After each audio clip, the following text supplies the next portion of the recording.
Suns fans, you know what time it is in the PHX. Empire of the Suns. Phoenix Suns.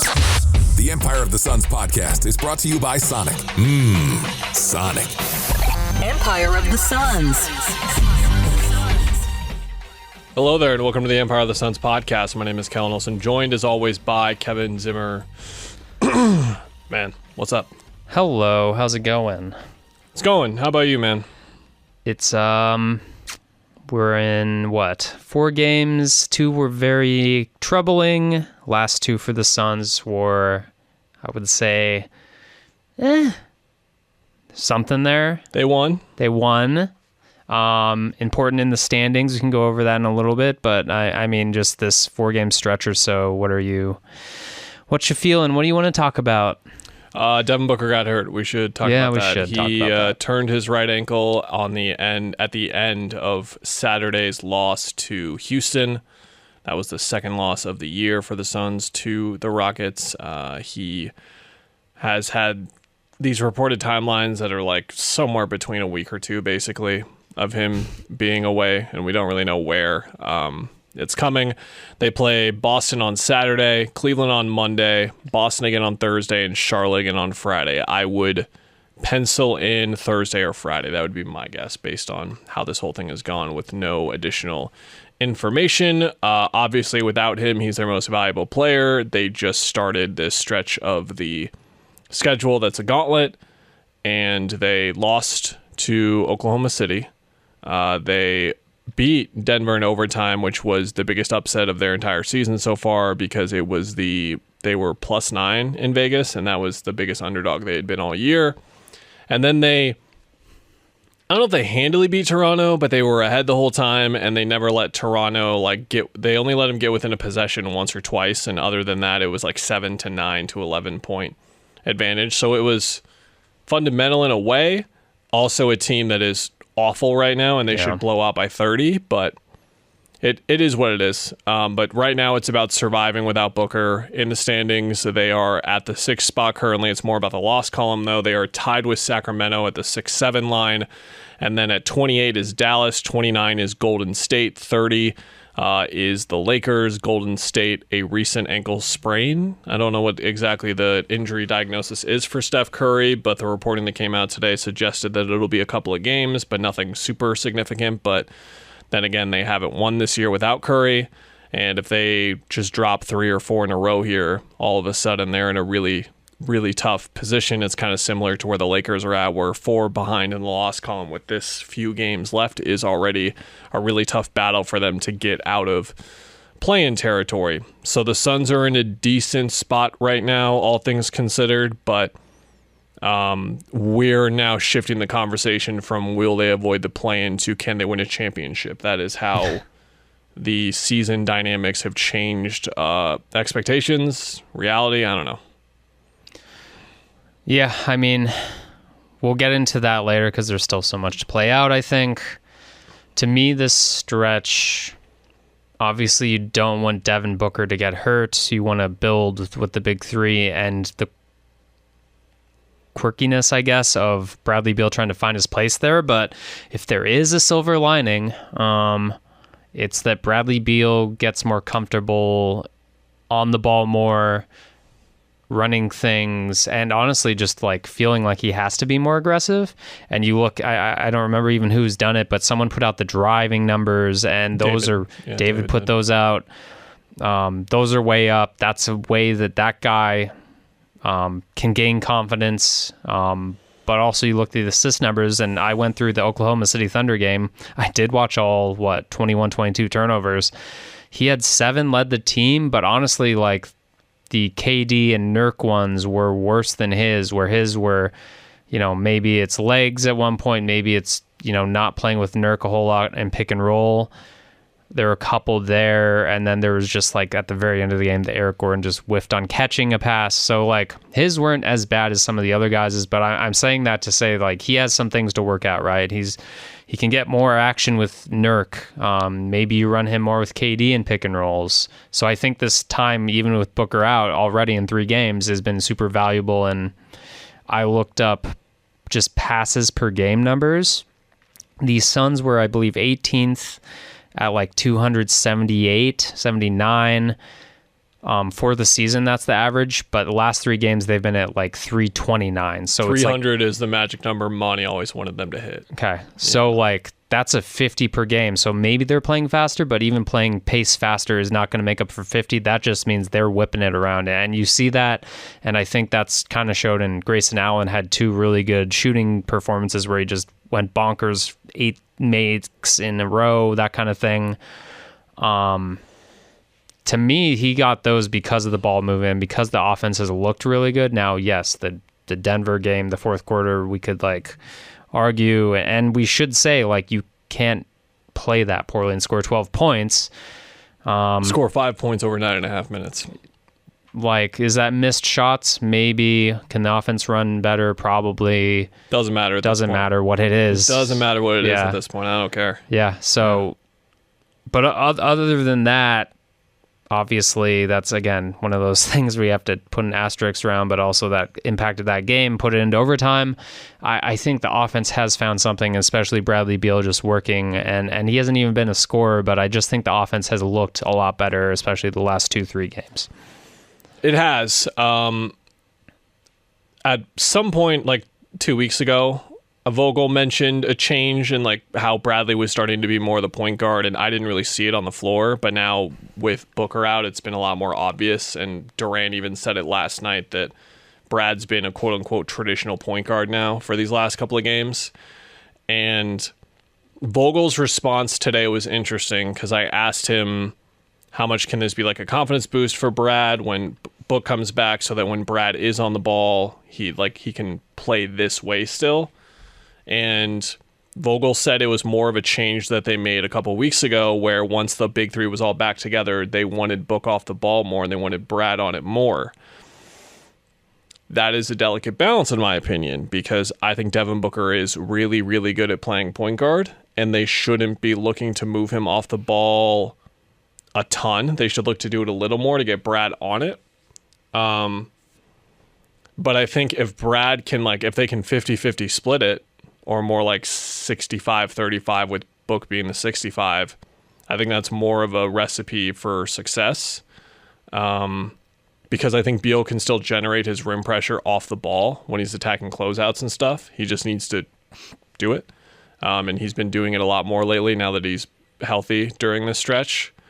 But Booker is still the best point guard of the 2 by a pretty discernible margin. So I think there's going to be an interesting balance there where when Book comes back, and I think that particularly maybe Book is back on Monday, but these 2 games against Boston, Cleveland, even with Cleveland being a little injured right now, are going to be great reps for Beal to see like, okay, this is could be a defense you face in the finals.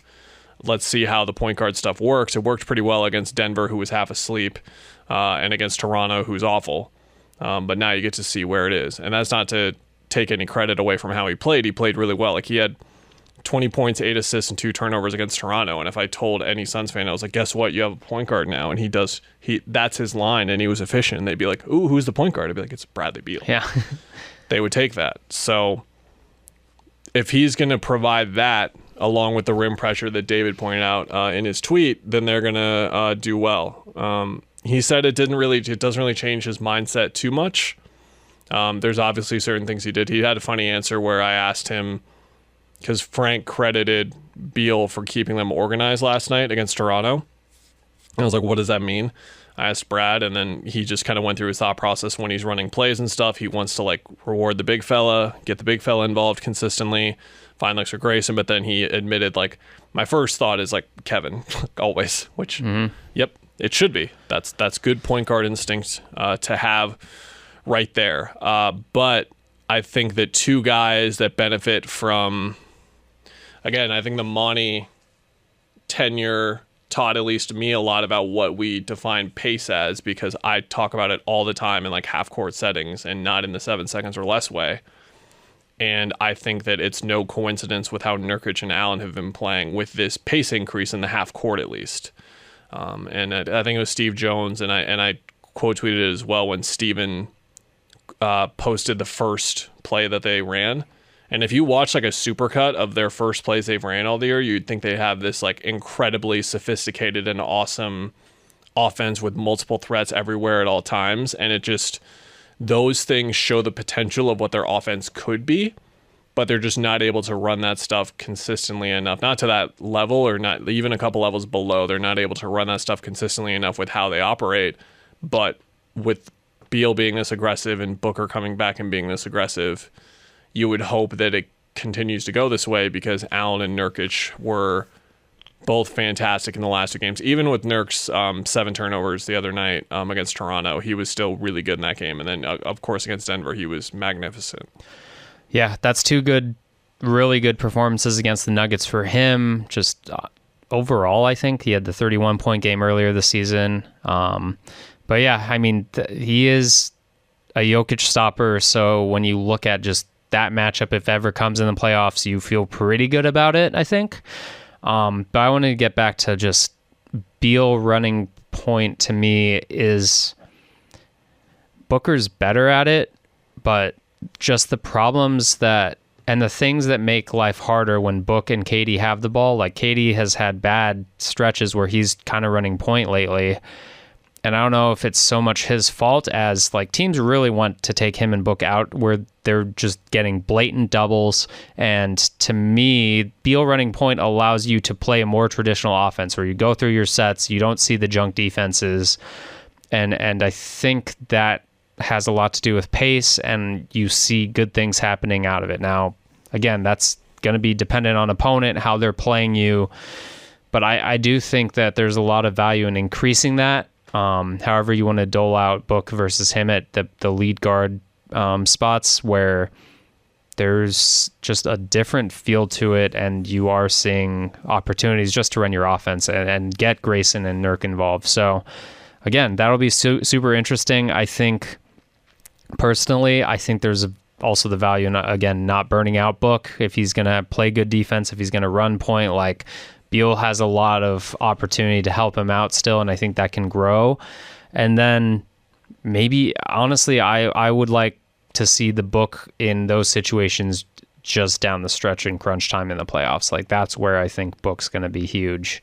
But yeah, I mean, Beal's just, again, his driving ability does bring something different too, where you're going to collapse hard, or if you don't, you're in trouble. So, it's just playing a different player. He's a different player than Book, and that's okay, and that might actually be good to diversify things. Yeah, and these are the minutes, start of the second quarter, start of the fourth quarter, where Brad is playing that role anyway. Mm-hmm. So these reps are really important, and I'm curious to see over these next 3 games how Durant looks, because I think that the minute totals are high, but he is getting the beep kicked out of him every game. Yeah. The scouting report now on him is to bash his skull in, and referees are going to be lenient with it. Why are they lenient right now? I don't know. It's a lot of physicality for the regular season, but I was going to say a couple Oklahoma City was mauling him. Dort, a couple of Beal's turnovers in the OKC game was literally like Dort grabbing onto KD and yanking. Yeah. Yeah, and it's brutal. So the wear down for him, or if it's any talk of wear down, it's just, even if he was playing 29 minutes a game, teams are just, he mentioned last night he was able to get to the line more against Toronto because they were trying to play super aggressive as well, but they just didn't know how to do it because they're young. Yeah. So that's something to keep an eye on, because Tatum or Brown, whoever it is, probably Brown, I would guess, is going to be beating him up in these 2 games. And can he remain efficient through that? Because that's how it's going to be in the playoffs, and that's how it's going to be. I mean, ever since that Clippers series, it was like, yep, 6'4" fire hydrant guys are going to guard you and beat the crap out of you. Like, that's just how it's going to go now. And he's remained really efficient through it still, but he just had a slight blip here over the last couple of games where the numbers were down a little bit, got right back on track to the player that he normally is against Toronto. So we'll see. Quick game before we go. You ready? Uh-oh. I don't know on a Friday, but yeah, go. Suns have 37 wins. I'm going to break the schedule into 4 chunks. You ready? Okay. Boston, at Cleveland, at Boston, at Charlotte, at Milwaukee. How many wins? I will note if it's a back-to-back. None of those are back-to-backs.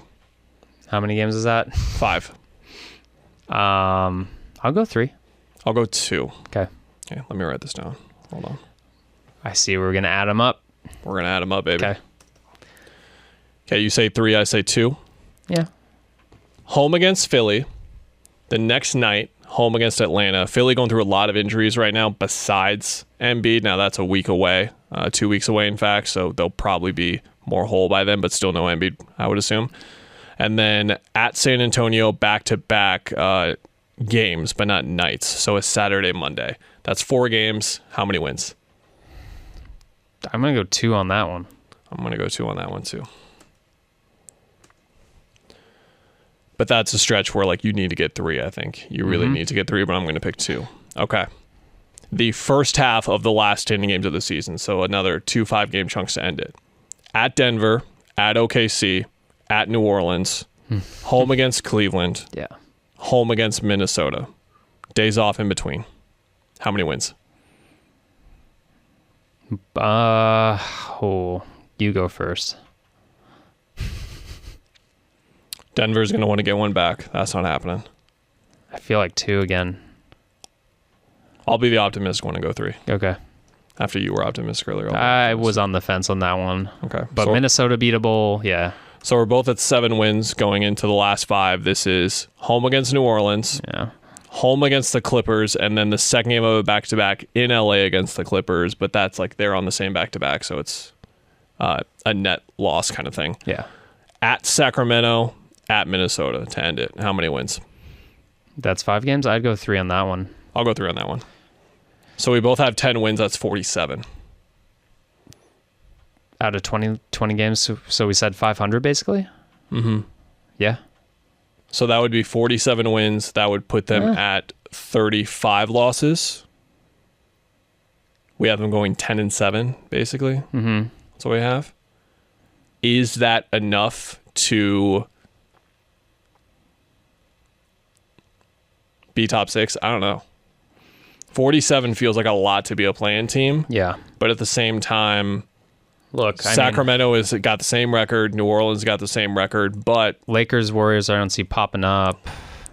Again, it's very well going to come down to, I think, unless the Mavs series earlier that there are no games left, right? So that's going to be what could bite them. I think the main thing is if they can get to these next 9 games to get to the last 10, basically, that I mentioned. If you can win at least 4 of those games, and potentially 5 or more, but at least 4, I think you're in a position where, unless another team gets hot, it's basically going to be you, New Orleans, Sacramento, and they play New Orleans twice over that stretch, and then they play Sacramento once. Yeah. So just beat New Orleans both times, just beat Sacramento both times, get absolutely destroyed by the Clippers, who cares? But just go 3-0 against those teams, and then you're in, I think. Yeah, and that's tough because, I mean, Kings are kind of hovering. Pelicans have been really good lately, so that's the toughest ask, I think.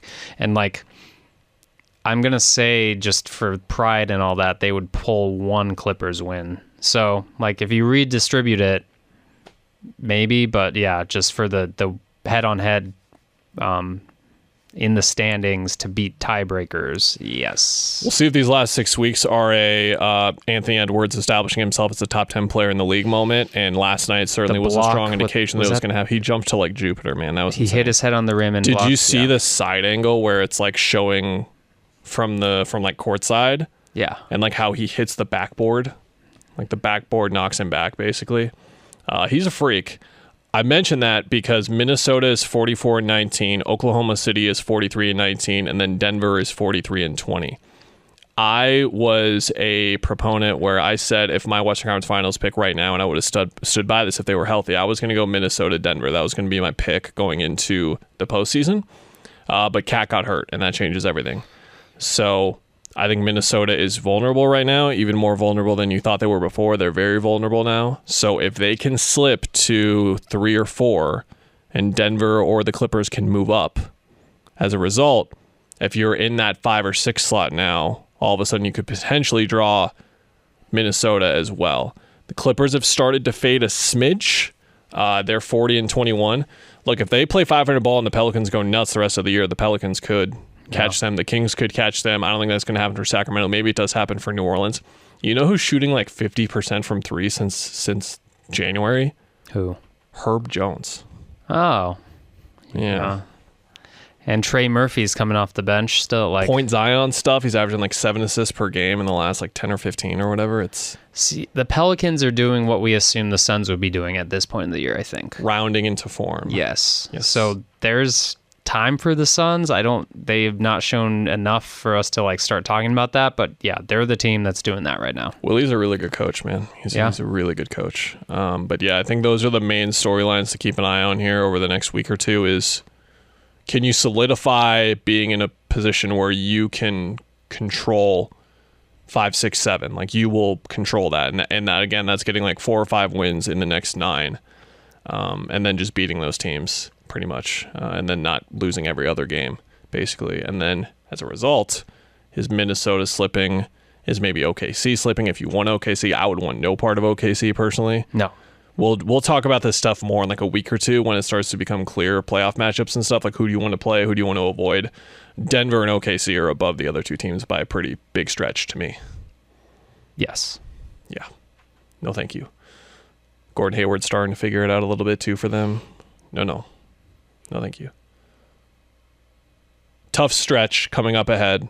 We promise we won't read too much into it, but we'll see if there are any bits of encouragement to come out of it. I think that's just a reality. Even if Book comes back, it's like first game back. He's going to be back earlier than he should be because that's how he is. It's how he's always been. Ish is back. Oh, yeah. Welcome back. Good guy. Yeah. It's good to see him. He was working out 5 to 6 times a week, just waiting for a team to call, and he figured a contender was going to call him. Contender did call him. It was literally the contender represented by Devon Booker. Yeah, apparently Book broke the news to him, which is kind of wild. That's funny. He can break news from time to time. Remember, Book tells sources. Mm-hmm. He told the sources. Okay, we'll be back next week. See ya. Goodbye.